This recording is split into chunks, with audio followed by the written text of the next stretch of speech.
Hello, I'm Tom ARTROCKER and this is the ARTROCKER Report. In this, the first ARTROCKER Report, I will be addressing the very large issue of what the hell is wrong with indie right now. A lot of people are worried about this. I'm worried about this. I've noticed even there are seminars going on throughout the country about it. What has gone wrong with indie music? Now, I think I can point in one or two directions, but let's just have a look at the historical perspective on this. When we started ARTROCKER, it was in response to a very bad situation, a situation in which bands in the post-rock period were appearing on stage wearing tatty old t-shirts, bits of beard, turning their back on the audience, and the audience was by and large male. ARTROCKER did everything we could to fight this. Obviously we're helped by the arrival of the Strokes and the White Stripes and all the bands that came after that, who managed to bring sex back into rock and roll, which was a wonderful thing. And all those boring guys with their beards got pushed out the way. Well, I'm afraid they're back.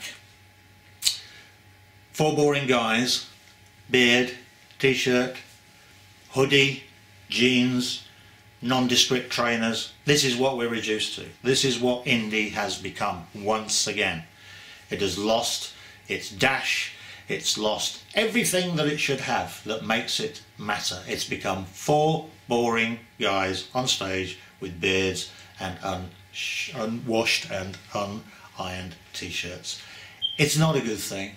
It's not rock and roll. It's certainly not pop music. I don't know what it is. It's a kind of consensual democratic coalition rock and roll where everybody, I don't want to say anything bad about anybody, and I don't want to do this, and I just want to sit here with my beard and my mates who I went to university with and make very bland stringy indie music because I'm into indie music. Well, I'm afraid, you know, you don't understand your rock and roll and you don't understand your rock and roll history.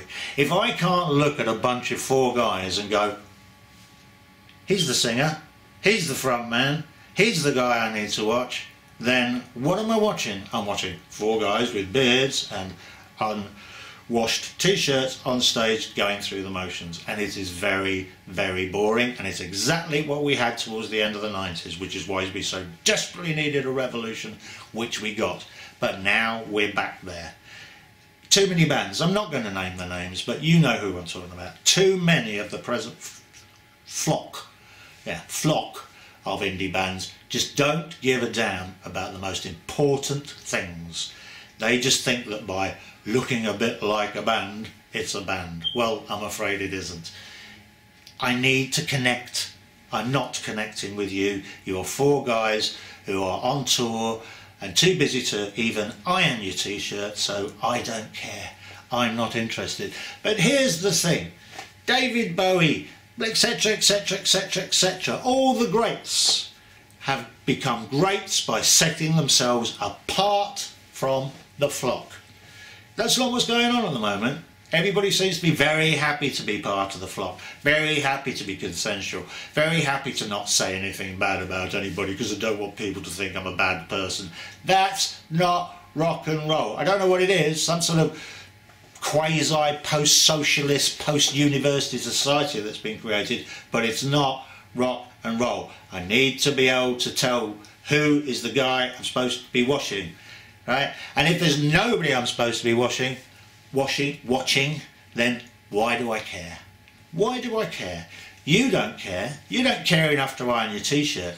You don't care enough to have a shave. You don't care enough to go, he's the front man and he will be doing a bit of performing. He will look a bit different. He will make an effort. He's the guy that matters. Now I'm afraid that while all these bands, I look at them and I point to them and I say, so who's the leader of this band? And people look at me and go, no idea. Well, there you go.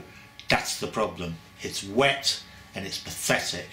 And people need to relearn the lessons of rock and roll.